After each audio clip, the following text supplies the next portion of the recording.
Good night बच्चों। आज हम लोग पढ़ेंगे अतीत से वर्तमान, क्लास 6। एनसीईआरटी बुक है, ठीक है। इसको आज हम अध्ययन करेंगे। आज इसका जो हम अध्ययन करेंगे वो चैप्टर नंबर 2 का करेंगे, जिसका नाम है कब, कहाँ और कैसे, ठीक है। चैप्टर शुरू करने से पहले हम इसके बुक के ऊपर जो लिखा हुआ है अतीत से वर्तमान, इसके विषय में कुछ बातें कर लेते हैं। अतीत का मतलब हुआ कि जो बात बीत गया है। अतीत का मतलब कि जो बात बीत गया है, अब वहाँ से लेकर के वर्तमान यानी कि अभी तक, यानी कि वर्तमान में अभी तक और जो अभी हो रहा है वहाँ तक की बात को हम लोग इसमें पढ़ेंगे। इसमें जानेंगे कि इतिहास क्या है। सबसे पहले क्या जानेंगे, इतिहास क्या है। अतीत का अध्ययन इतिहास कहलाता है। जी एकदम सही सुन रहे हैं, अतीत का अध्ययन इतिहास कहलाता है। जो बीती हुई बातों को जो बताता है ना, उसी को हम क्या कहते हैं, इतिहास कहते हैं, ठीक है। तो हम कहेंगे कि अतीत का अध्ययन क्या कहलाता है, इतिहास कहलाता है। अब यहाँ है कि इतिहास का जनक हेरोडोटस को कहा जाता है। जी इतिहास का जो पिता है वो किसे कहा जाता है, हेरोडोटस को कहा जाता है। तो जनक यानी कि जो जन्म दिया है, जो इतिहास का जो जन्मदाता है यानी कि बनाने वाला है, उसका नाम जो है हेरोडोटस है। इसको याद रखिएगा, इतिहास का जनक किसे कहा जाता है, हेरोडोटस को कहा जाता है। किसको कहा जाता है, हेरोडोटस को कहा जाता है। तो आइए जानते हैं कि इतिहास के बारे में कुछ और बातें। देखिए इतिहास को जो है ना, ऐसे इतिहास का बहुत बड़ा क्षेत्र है, ठीक है।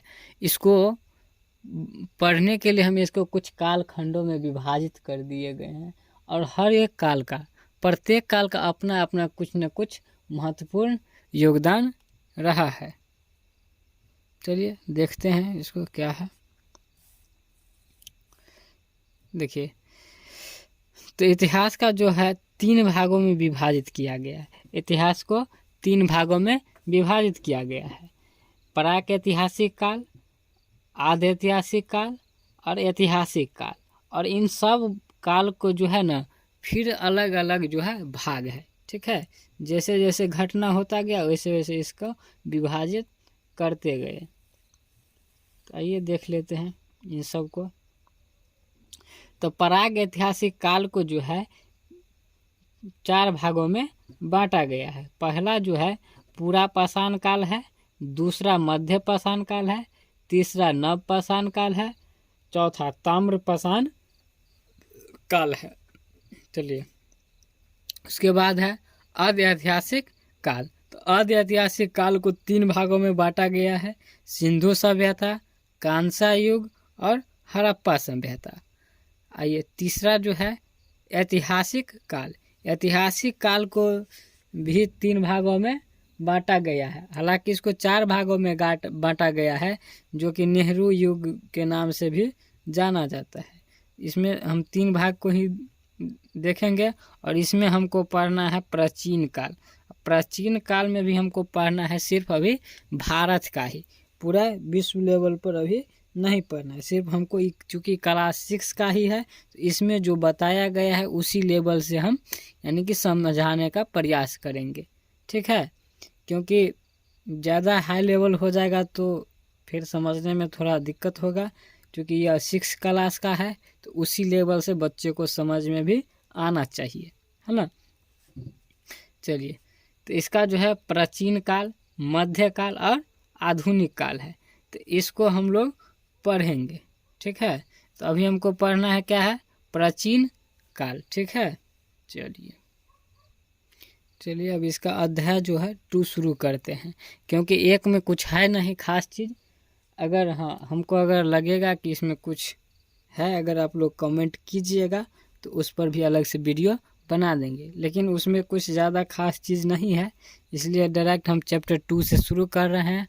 अगर आप लोग कहिएगा तो हम चैप्टर 1 का भी वीडियो बना देंगे।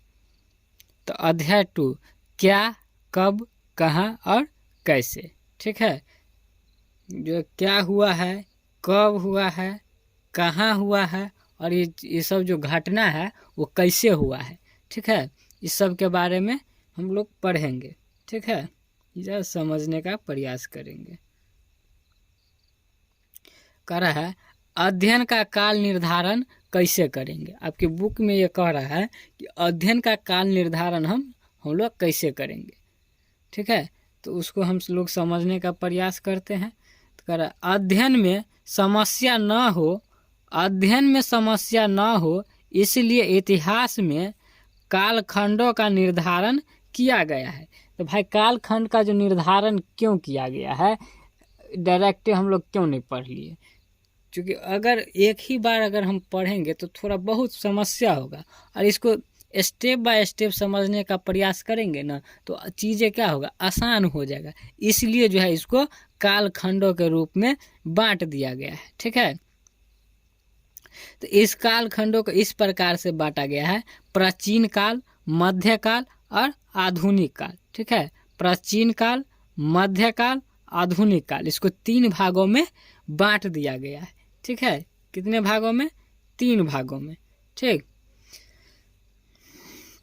अगर आप हमारे वीडियो को YouTube पर देख रहे हैं तो इसको लाइक कर दीजिएगा, चैनल को सब्सक्राइब कर दीजिएगा। अगर कोई समस्या हो तो कमेंट में हमसे पूछ सकते हैं। अगर अपने दोस्तों को बताना चाहते हैं तो इस वीडियो को शेयर भी कर सकते हैं। ठीक है, अगर हमारी वीडियो का नोटिफिकेशन पाना चाहते हैं तो आप इसको सब्सक्राइब करके बेल आइकन को भी दबा सकते हैं। हाँ, एक चीज़ ज़रूरी बात यह भी है, अगर अच्छा नहीं लगे कि ये वीडियो आपका कोई काम का नहीं है तो आप इसे डिसलाइक कर सकते हैं। ठीक है, और हमें कमेंट में कह भी सकते हैं कि ये वीडियो आपको क्यों अच्छा नहीं लगा, तो हम इस चीज़ पर ध्यान देंगे। ठीक है, और अब इसको चाहेंगे कि अच्छा से अच्छा तरीक़ा से समझाने का प्रयास किया जाए। देखिए, प्रत्येक कालखंड की अपनी अपनी क्या होती है, विशेषता होती है।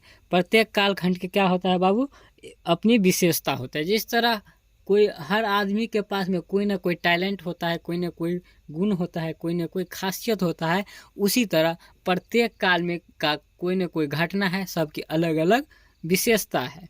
ठीक है, तो सबसे पहले हम लोग पढ़ेंगे प्राचीन काल। प्राचीन काल में हम प्राचीन भारत के बारे में जानेंगे। ठीक है, प्राचीन काल में प्राचीन भारत के बारे में जानेंगे। ठीक है, चलिए, इसमें कह रहा है कि भारत में प्राचीन काल मानव जाति के प्रारंभिक क्रियाकलापों से 8वीं शताब्दी के पूर्वार्ध 700 से लेकर 750 ईस्वी तक निर्धारित किया जाता है।